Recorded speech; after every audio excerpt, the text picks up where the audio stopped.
नमस्कार, राहुल का अग्निपथ देख रहे हैं आप। मैं हूं आपके साथ पूजा। एक बात तो साफ है कि कांग्रेस अपने ही घर को संभालने में नाकाम दिख रही है। केरल हो या फिर असम, ये दो प्रमुख राज्य जहां विधानसभा चुनाव अब काफी नजदीक है, पर चुनाव से पहले कांग्रेस के अंदर मचा घमासान अब खुलकर सामने आ चुका है। पार्टी अंदर ही अंदर गुटबाजी, बगावत और कुर्सी की लड़ाई में उलझी हुई नजर आ रही है। बात केरल की करें तो केरल चुनाव से पहले कांग्रेस पूरी तरह से अंदरूनी संघर्ष में उलझी हुई है। गुटबाजी, टिकट वितरण, बगावत और नेतृत्व की लड़ाई ने पार्टी की स्थिति को कमजोर कर दिया है। केरल में टिकट वितरण को लेकर राहुल गांधी ने भारी नाराजगी जताई थी, जिसके बाद मल्लिकार्जुन खड़गे के घर पर मिडनाइट मीटिंग भी चली। बताया जा रहा है कि ये मीटिंग रात 10:30 बजे से लेकर सुबह 2:30 बजे तक चली है, जिसमें जबरदस्त हाई वोल्टेज ड्रामा देखा गया। इस बैठक में कई अहम फैसले लिए गए। सांसदों को चुनाव लड़ने से रोका गया और नई रणनीति के तहत उम्मीदवारों की सूची पर दोबारा मंथन भी शुरू हुआ। हालांकि लिस्ट तो सामने आ गई है, पर केरल कांग्रेस में अंदर खाने एक बड़ा विद्रोह शुरू हो गया है। तो वहीं असम में भी हाल कांग्रेस का काफी बुरा है। असम कांग्रेस में भगदड़ मचा हुआ है। असम कांग्रेस के नेता पार्टी छोड़कर जा रहे हैं। टिकट वितरण को लेकर भी बवाल बढ़ चुका है। तो चुनाव से पहले केरल और असम में कांग्रेस के अंदर क्या चल रहा है, बताएंगे आपको। चर्चा के लिए मेरे साथ स्टूडियो में मौजूद हैं कैपिटल टीवी के एग्जीक्यूटिव एडिटर राजीव जी। सर, आपका बहुत बहुत स्वागत है। सर, सबसे पहले बात केरल की करते हैं। केरल में क्या कुछ चल रहा है? क्या टिकट वितरण को लेकर पार्टी के अंदर अंदरूनी कलह बढ़ गया है? देखिए, केरल के अंदर जी, जिस तरीके से गुटबाजी बढ़ गई है, यानी 1-2 नहीं 3-4 गुट बने हुए हैं। हाँ। उसने सिरदर्दी पैदा कर दी है। राहुल गांधी के इंटरफ्रेंस है, इसीलिए केसी वेणुगोपाल का मन ज्यादा बढ़ा हुआ है, मनोबल हाई है उनका, क्योंकि केसी वेणुगोपाल को लग रहा है कि इस बार तो मुख्यमंत्री की कुर्सी मिल ही गई। केरल में संभावना ज्यादा है इनके लिए। इनके नेताओं को लग रहा है कि केरल में संभावना ज्यादा है, तो संभावना ज्यादा है तो मुख्यमंत्री के उम्मीदवार ज्यादा हो गए। चुनाव परिणाम आने से पहले ही मुख्यमंत्री के उम्मीदवारों की लाइन बड़ी हो गई है। एक तरफ ये लोग चाह रहे हैं कि मुख्यमंत्री का चुनाव तो तब होगा जबकि विधायक दल में, यानी कि विधायक हमारे समर्थन में ज्यादा होंगे, और इसके लिए जरूरी है कि टिकट बंटवारे में हमारे गुट के लोगों को टिकट दिया जाए। इसलिए केसी वेणुगोपाल सबसे ज्यादा हावी है। वो चाह रहे हैं कि यहां राहुल गांधी के अध्यक्षता में मीटिंग हो और राहुल गांधी के जो हम लिस्ट थमाएं उस पर सब कुछ हाँ हाँ हो जाए। मल्लिकार्जुन खड़गे सोच में पड़ गए कि अगर जो लिस्ट आई है केरल के अंदर से, तो उस लिस्ट में सतीशन के भी लोगों का नाम है, चेन्नीथला के लोगों का भी नाम है, और उधर तिरुवनंतपुरम में शशि थरूर से भी कुछ बात विचार किया जाना चाहिए। लेकिन राहुल गांधी ने सीधे तौर पर कहा शशि थरूर के साथ कोई बातचीत नहीं होगी, तिरुवनंतपुरम में अपने आधार पर आप कैंडिडेट तय करो। अब जब लिस्ट सामने आई, पहली लिस्ट पहले आ गई थी, दूसरी लिस्ट भी आ गई, उसके बाद दूसरी लिस्ट पर जब चर्चा हो रही थी तो फिर राहुल गांधी को दिक्कत होने लगी, क्योंकि इनके पास भी कुछ कंप्लेन आए थे, और कंप्लेन केरल के अंदर से आए थे कि नहीं, केसी वेणुगोपाल अपने लोगों को ज्यादा टिकट दे रहे हैं। चेन्नीथला केसी वेणुगोपाल के ऊपर आरोप लगा रहे थे, और वी सतीशन चेन्नीथला के ऊपर आरोप लगा रहे थे, केसी वेणुगोपाल के ऊपर आरोप लगा रहे थे कि इन लोगों ने गुटबाजी की है, टिकट वितरण में अपने लोगों को ज्यादा जगह दी है। इस आधार पर जब टिकट के लिए देखा गया लिस्ट, तो उसमें राहुल गांधी ने कहा इसमें फेरबदल की जरूरत होगी। लेकिन फेरबदल किसका करोगे, क्योंकि वहां पर तो पहले से कुछ सांसद भी कह रहे हैं कि नहीं, हम तो सीएम का उम्मीदवार बनेंगे, इसीलिए हमको विधानसभा में चुनाव में टिकट दिया जाए। लेकिन उसको तो मैनेज करने में राहुल गांधी या फिर मल्लिकार्जुन खड़गे या केसी वेणुगोपाल, ये सब मिलजुल कर कुछ समय के लिए उनको टिकट लेने से मना कर दिया। उन्हें समझाया गया कि देखो, अगर आप लोग चुनाव लड़ते हो विधानसभा का, 7 लोकसभा सीटें हैं, और उसमें अगर आप चुनाव लड़ोगे, जीत जाओगे, तो फिर इससे इस्तीफा देना पड़ेगा। और अभी ऐसी स्थिति नहीं है कि लोकसभा का उपचुनाव अगर 5-7 सीटों पर होती है तो पहले से ही कांग्रेस के आंकड़े घट रहे हैं। असम में भी एक सांसद ने इस्तीफा दे दिया है, प्रद्योत बारदोलोई ने, और उसके कारण एक सीट पहले से घटी है। अगर इसमें से 2-3 सीटें हम हार गए या कम्युनिस्ट पार्टी जीत गई, तो ऐसी स्थिति में भी हमारे आंकड़े कम हो जाएंगे। और राहुल गांधी के लिए नेता प्रतिपक्ष बने रहने के लिए जरूरी है कि मजबूत कांग्रेस वहां पर लोकसभा के अंदर दिखे। अगर आपके आंकड़े कम हो जाएंगे तो नेता प्रतिपक्ष रहते हुए भी आप डोमिनेट नहीं कर सकते, न समाजवादी पार्टी को न तृणमूल कांग्रेस को। तो इसीलिए ये संभावना को देखते हुए राहुल गांधी ने इन लोगों को समझाया कि देखो, मुख्यमंत्री की दौड़ में आप लोग भी शामिल हो।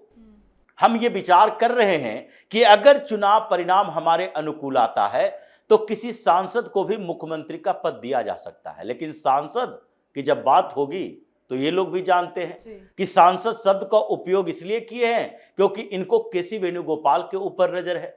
तो इन लोगों ने अपने अंदर खाने से बगावत की शुरुआत कर दी है कि नहीं, हम लोग अगर इस रेस से बाहर हैं तो फिर केरल में कांग्रेस जीतने की संभावना कम करना पड़ेगा। और उधर शशि थरूर ये पूरी तरह से साइलेंट मोड में है। टिकट बंटवारे को लेकर उन्होंने कुछ नहीं कहा क्योंकि तिरुवनंतपुरम में भारतीय जनता पार्टी ने सबसे मजबूत कैंडिडेट खड़ा किए हैं। तिरुवनंतपुरम लोकसभा क्षेत्र में 7 विधानसभा सेगमेंट है और 7 विधानसभा क्षेत्रों में ये जो भारतीय जनता पार्टी की नजर इसलिए भी है क्योंकि पिछले म्युनिसिपल कॉर्पोरेशन का चुनाव जीता, मेयर बनाया, और उधर भारतीय जनता पार्टी का जो पिछले लोकसभा चुनाव में भी प्रदर्शन बेहतर था।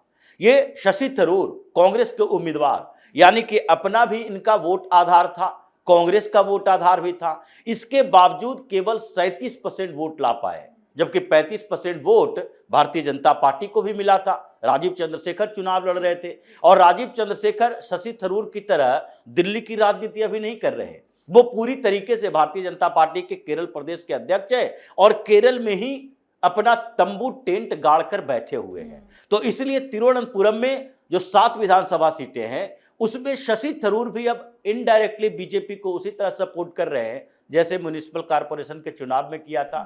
तो वहां पर तो इनका खेल बिगड़ गया है, इसलिए खुद के कैंडिडेट को वो खड़ा ही नहीं करना चाहते, कोई इंटरफेयर उन्होंने नहीं किया। तो इसलिए केरल के अंदर कांग्रेस चुनाव प्रचार में जाए इससे पहले ही टिकट वितरण को लेकर गुटबाजी बढ़ गई, सीएम के चेहरे को लेकर गुटबाजी बढ़ गई है कि अगर सीएम के चेहरा के साथ हम चुनाव मैदान में नहीं जाते हैं तो भी समस्या पैदा होगी। पिनराई विजयन तो लेफ्ट की तरफ से चेहरा है सीएम के, और भारतीय जनता पार्टी उस स्थिति में नहीं है कि अभी सीएम के नाम की घोषणा करे। लेकिन जो तरीके राहुल गांधी ने यहां बैठकर अपनाया है केरल के लिए, उसी के कारण ये मल्लिकार्जुन खड़गे के कंधे पर बंदूक रखकर चलाना चाह रहे थे।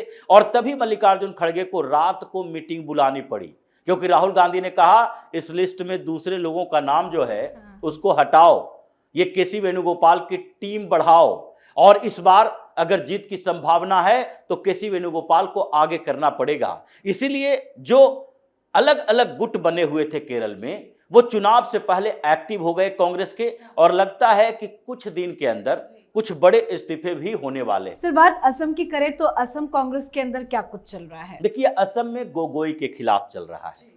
ये जो गोगोई ने गठबंधन भी किए, 2 पार्टियां राजौड़ दल भी साथ में आई है, लेकिन असम में अखिल गोगोई की पार्टी के साथ गठबंधन के बावजूद गोगोई के कारण, यानी गौरव गोगोई के कारण, कांग्रेस के अंदर ये लग रहा है कि इन्हें गोगोई के अलावा कोई और दिखता नहीं है। सीएम का कैंडिडेट बनाना था तो इसलिए प्रदेश अध्यक्ष बना दिया। इससे पहले इनको केंद्र की राजनीति करवाते रहे और चुनाव के बीच आपने प्रदेश अध्यक्ष बदले तो पहले का 2 प्रदेश अध्यक्ष इस्तीफा देकर चला गया है, अभी सांसद विधायक इस्तीफा देकर चले गए हैं।